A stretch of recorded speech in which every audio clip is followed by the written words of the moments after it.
अस्सलाम वालेकुम स्टूडेंट, मैं हूँ मोहम्मद उमैर, आपका मैथ टीचर।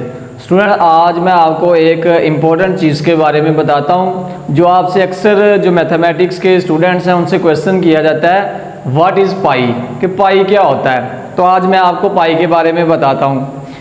स्टूडेंट, बेसिकली जो पाई है ना, अगर आपसे पूछा जाए कि पाई क्या है तो अक्सर बच्चे बताते हैं कि जो हमारे पास पाई होती है वो हमारे पास होती है 3.1415 अप टू सोन, यानी कि ये पाई की वैल्यू होती है। उनसे पाई के बारे में क्वेश्चन किया जा रहा होता है और वो पाई की वैल्यू बता रहे होते हैं।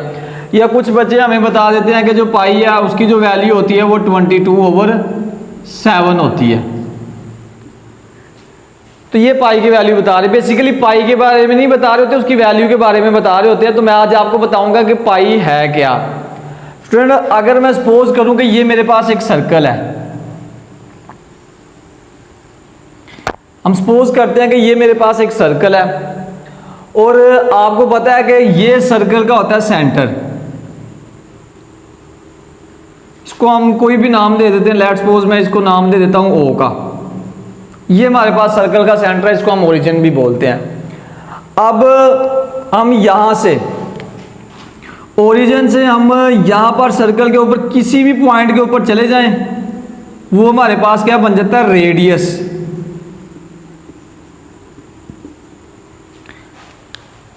सर्कल के सेंटर से हम सर्कल की बाउंड्री के ऊपर जहां मर्जी चले जाएं वो हमारे पास बन जाएगा रेडियस, क्योंकि सर्कल बनता तभी है जब उसका सेंटर से हम किसी भी जगह पर उसका हम डिस्टेंस ले लें वो इक्वल होता है। तो इसलिए हम रेडियस को किसी भी जगह पर रेडियस का नाम दे सकते हैं। किसी भी जगह पर यहां से यहां तक भी रेडियस होगा, यहां से यहां तक भी हमारे पास क्या होगा, रेडियस होगा।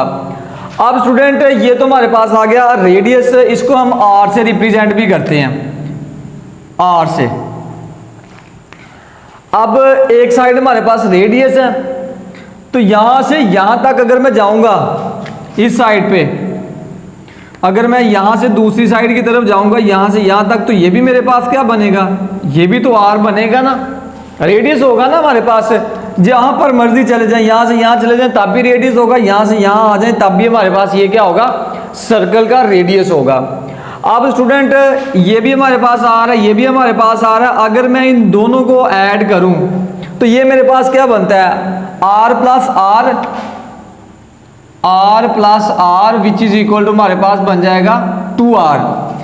जो यहां से यहां तक हमारे पास डिस्टेंस बना है ना, टोटल यहां से यहां तक का जो डिस्टेंस बना है ये हमारे पास है 2r, क्योंकि सेंटर से इस डायरेक्शन में गया तो ये भी मेरे पास r बना, सेंटर से इस डायरेक्शन में आया तो ये भी फिर मेरे पास क्या बना, r। तो टोटल डिस्टेंस मेरे पास बन गया, ये जो 2r है ना हमारे पास, क्योंकि टोटल डिस्टेंस 2r बना है, तो ये जो 2r है इसको हम बोलते हैं डायामीटर ऑफ अ सर्कल। इसको हम रिप्रेजेंट करते हैं d से। ये हमारे पास बन गया डायामीटर ऑफ अ सर्कल। यहां से यहां तक हमारे पास टोटल होता है डायामीटर ऑफ अ सर्कल। एक बात आपको पता चल गई कि डायामीटर क्या होता है और रेडियस क्या होता है।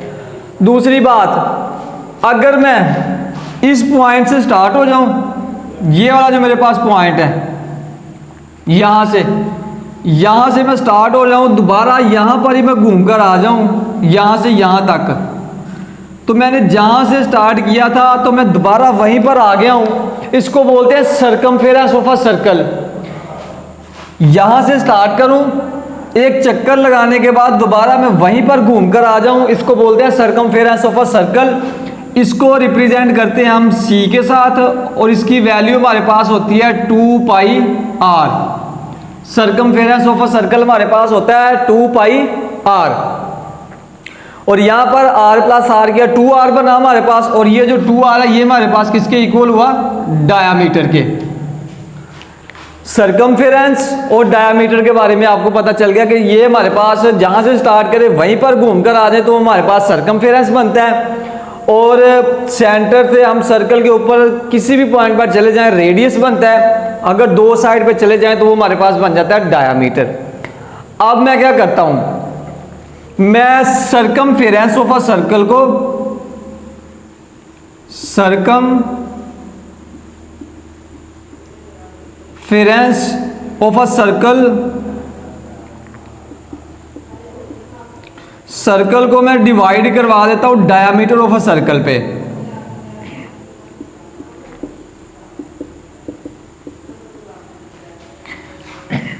यानी कि सर्कमफेरेंस ऑफ अ सर्कल को डिवाइड करवाता हूं डायामीटर ऑफ अ सर्कल के ऊपर।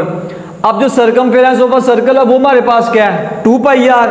तो ये हमारे पास आ जाएगा 2 pi R dividing by diameter of a circle हमारे पास कितना है, जिसको हमने डी से रिप्रेजेंट किया हुआ है, ये हमारे पास है 2r। तो ये हमारे पास आ जाएगा 2r। 2 से 2 कैंसिल हो जाएगा, r से r कैंसिल हो जाएगा, तो हमारे पास यहां पर बचेगा पाई।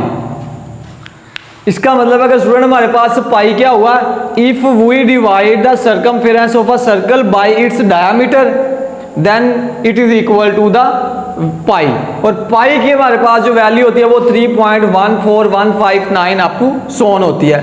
वो कैसे बनती है कि अगर हम यहां से यहां तक का डिस्टेंस ले लें, यानी कि जो हमारे पास 1 रेडियन है, यानी कि यहां से यहां तक का आप डिस्टेंस ले लें 1 रेडियन, फिर सेम यहां से इतना आप ले लें 1 रेडियन, फिर यहां से आप इतना अगेन ले लें 1 रेडियन।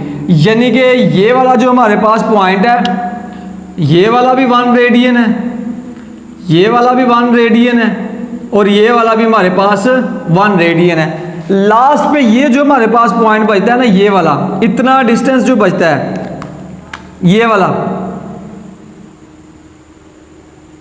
ये हमारे पास बचता है 0.14। ये हमारे पास क्या होता है 0.14। अब ये आप तीनों के तीनों रेडियंस को ऐड करें, तीनों के तीनों रेडियंस को आप जब ऐड करेंगे तो वो हमारे पास क्या बनेगा, 1 + 1 + 1 which is equal to 3 radian आ गया। लास्ट में हमारे पास ये जो इतना डिस्टेंस बचा है ना, ये हमारे पास है 0.14। आप इसके अंदर ऐड कर दें प्लस 0.14, तो ये हमारे पास आ जाएगा 3.14 which is the approximation value of the pi. Pi की वैल्यू जब हम यूज करते हैं तो हम अप टू सोन तो नहीं लेते ना, हम क्या करते हैं अप्रोक्सीमेशन में यूज करते हैं 3.14।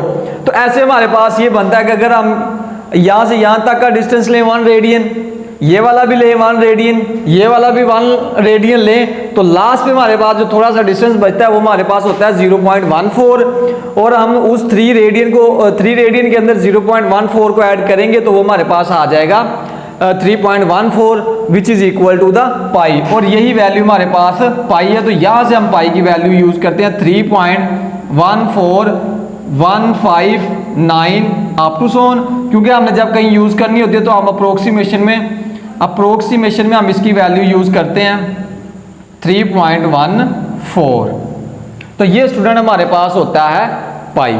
स्टूडेंट ये था हमारा आज का लेक्चर। उम्मीद करता हूँ कि आपको समझ आ गया होगा, आपको पाई के बारे में जो है वो पता चल गया होगा। अब मिलेंगे इंशाल्लाह नेक्स्ट लेक्चर में, तब तक के लिए इजाज़त दीजिए। अल्लाह हाफिज़।